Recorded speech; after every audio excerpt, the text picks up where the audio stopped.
Well, hi there. Today we're going to use this little chummy to change the diff fluid in our front and rear differentials. Let's get to it.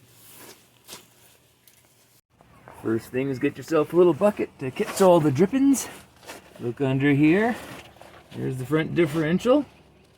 Drain plug conveniently located underneath for everything to drip out from. Now you can just jam a 3/8 ratchet in there. But first off, we're going to get a little bit of a cheater bar here, just to break her loose. Who knows when this was done last. Well, now that came off easy. That was almost too easy to loosen that off. So, let's see what else we got in here. Hopefully there's still fluid in it. Oh, jeez, it's pretty sloppy. I forgot my other gloves, so I guess it's this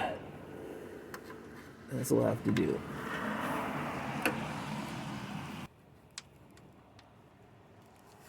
There she goes.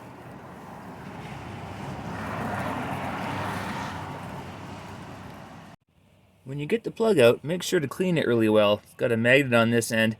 Any kind of goopy stuff, or metal shavings or gunk or whatever, just make sure it's nice and clean before you put that back in.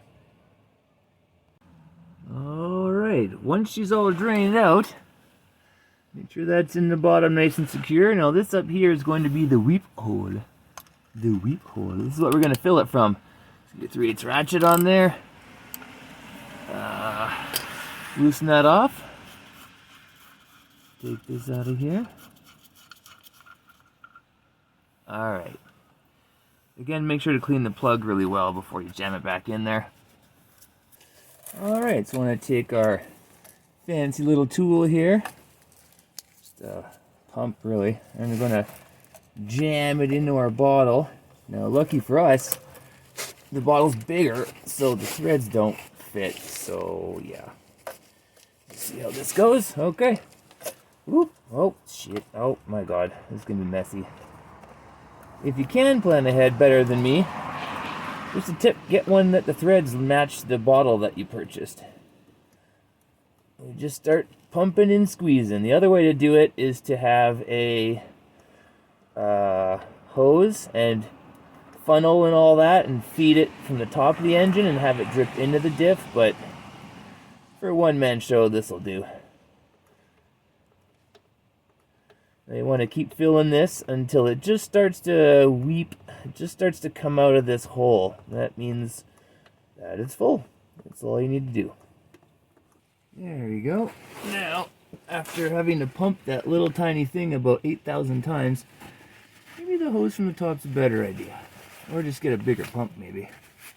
Okay, so we're going to clean all this off of here. It's starting to come out, so that's how we know the diff is full. There we go. Cleaned all the grooblies off of the magnetic plug. I can go back on here now.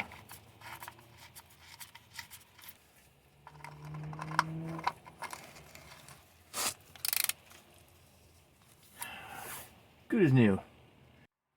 Alright, now to the back one. It's pretty much the same procedure as the front one. This is what I used on it. Figured it was pretty decent. Good luck with your own repairs. If you liked the video, make sure to subscribe. Give it a thumbs up and like it if you thought it was helpful. I'll catch you in the next video.